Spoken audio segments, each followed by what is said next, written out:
Assalamualaikum warahmatullahi wabarakatuh. Good morning, everyone.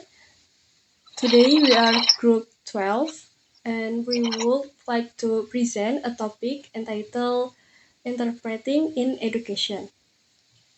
First of all, my name is Kianela Sasabila. I will explain the introduction. Before we begin, here is the outline of our presentation. This presentation is divided into several sections that discuss educational interpreting, from its basic concepts and working context to the challenges faced by educational interpreters and future directions in this field. Now, let me start with the introduction. Education Educational interpreting takes place in various learning environments, including preschool, primary school, secondary school, post-secondary education, vocational training, and adult education. However, this topic mainly focuses on primary, secondary, and post-secondary educational settings. Research in educational interpreting is largely based on sign language interpreting because deaf and hard of hearing students often depend on interpreters to access education. In addition, deaf students and English language learners face similar challenges because both groups rely on interpreters to access academic information and social interactional at school. Therefore, educational interpreters need more than language proficiency. They must also understand students' learning needs, language acquisition process, and the educational environment in which they work. That's all for the introduction. Now, I would like to invite Ifti to explain where educational interpreters work and their training and qualification. My name is Iftita Kumilati, and I will explain slide 4, where educational interpreters work. Educational interpreters work in a variety of settings and are involved in many different types of educational interactions. In K-12 schools, interpreters may assist during parent-teachers conference, school assemblies, ceremonies, and daily classroom instruction for deaf students. In higher education, they support communication during lectures, seminars, and meetings between students and faculty members. Educational interpreters can also work in vocational and adult education programs, including job training course, health education classes, and court-mandated programs such as parenting or substance abuse classes. The author highlights an important issue. Many educational interpreting positions are not filled by professionally trained interpreters. Instead, schools often rely on bilingual staff members or instructional aides who happen to know the student's language. As a result, the quality of interpreting services may vary significantly, affecting students' access to educational information. And move to the next slide. As training and qualifications. One of the major concerns discussed in this chapter is the issue of interpreter qualifications. Historically, many educational interpreters have entered schools without adequate preparations or professional training. In some cases, interpreters have not fully mastered the language they are expected to work with. To evaluate interpreters' performance, the Educational Interpreters Performance Assessment, or AEPA, was developed in 1991. The assessments use a scale from 1 to 5, and many states accept a score of 3.5 as the minimum standard for educational interpreters. However, Smith notes that interpreters at these levels make frequent vocabulary and grammatical errors that may lead to misunderstanding and misinformation. The demand for interpreters increased after laws such as the Rehabilitation Act, IDEA, and the Americans with Disabilities Act required educational accessibility. However, because schools often highly qualified with interpreters choose different career paths, consequently, schools continue to struggle with shortage of qualified professionals. Thank you. Okay, my name is Sarah Renisa, and in this section I will explain about dual language learners. This section focuses on the student who depends on educational interpreters. According to research study in the chapter, approximately 75% of deaf and hard of hearing students rely on the interpreters to access academic and social communication. The authors compared two groups, deaf or hard of hearing students and English language learners. Many deaf students are born to hearing parents who not use sign language, which can affect language development during critical early years.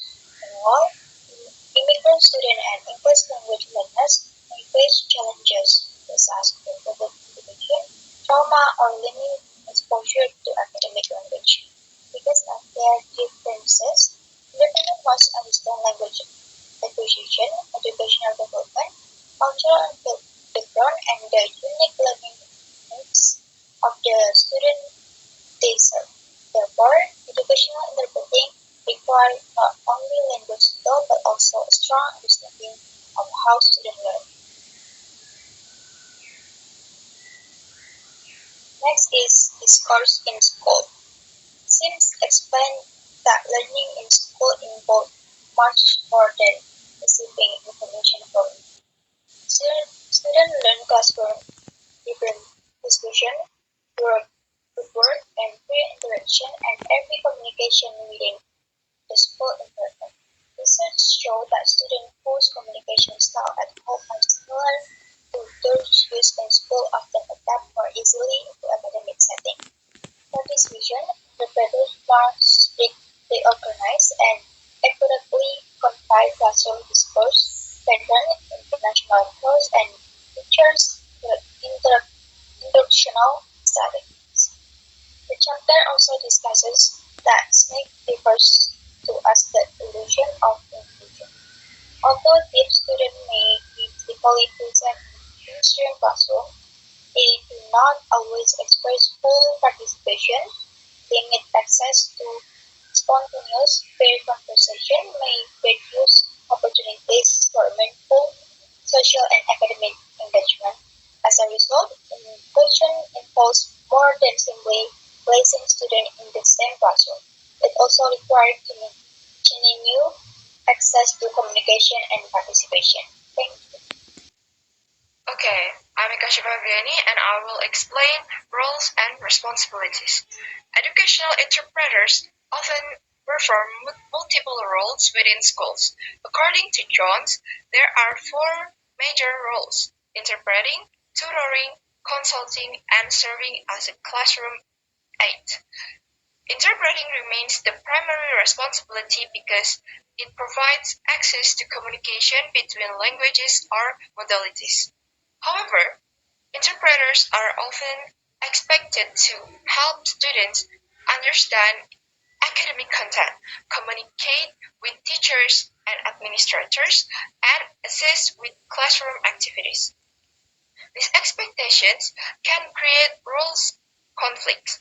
For example, some students want interpreters to advocate for them, while others prefer interpreters to maintain professional boundaries. The chapter also notes that when interpreters take on disciplinary responsibilities, their relationship with students may be negatively affected. Because of these competing expectations, role ambiguity remains one of the most common challenges faced by educational interpreters. My name is Devita Ikmalia Laksana, and I will explain accessibility challenges and in the field research. Accessibility challenges. Even when qualified interpreters are present, students may still face barriers to full participation in educational settings. One major challenge is lag time. Interpreters must first process the original message before producing the interpretation. As a result, deaf students often receive information later than their hearing classmates. Another challenge occurs when multiple people speak at the same time. In these situations, interpreters may be unable to accurately convey every message, causing important information to be missed. Students also face the challenge of multiple visual demands. They must divide their attention among the interpreter, classroom materials, visual presentations, and the teacher. This creates a greater cognitive load than that experienced by hearing students. The author argues that these factors can limit participation and create an unequal educational experiences even when interpreting services are available. And next, in the field research. To better understand educational interpreting in practice, Smith conducted a field study involving classroom observations and interviews with interpreters working in 5th and 6th grade classrooms. The study identified 5 major categories of interpreter activities. The first category is assessing and responding to classroom situations. Interpreters constantly evaluate contextual, social, and educational factors before making decisions. The second category is interpreting and transliterating, which involves transferring message between language and communication modes. The third category involves seeking and using resources that support communication and learning. The fourth category focuses on interactions with students, teachers, and other educational professionals.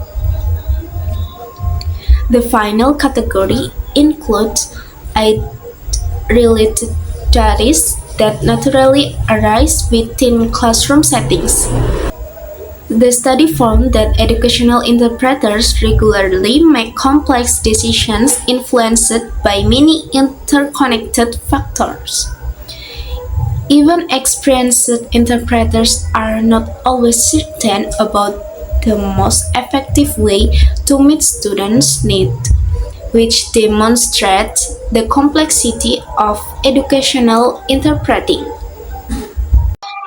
To include educational interpreter play a critical role in providing access to education for deaf, hard of hearing, and other language minority students. However, the chapter highlights several emerging challenges, including insufficient qualifications, role ambiguity, communication delay, and barriers to full participation. Smith emphasizes that even highly qualified interpreter face difficult decisions in complex classroom environment.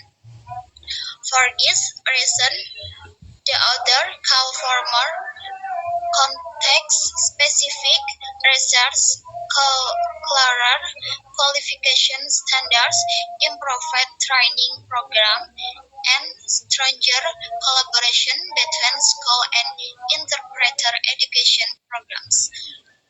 Ultimately, improving educational interpreting is essential because interpreters have a direct impact on students' learning experience, educational achievement, and future opportunities. That's all for our presentation. To give a better understanding of how educational interpreting works in practice, we have prepared a short demonstration. Now let's move on the demonstration.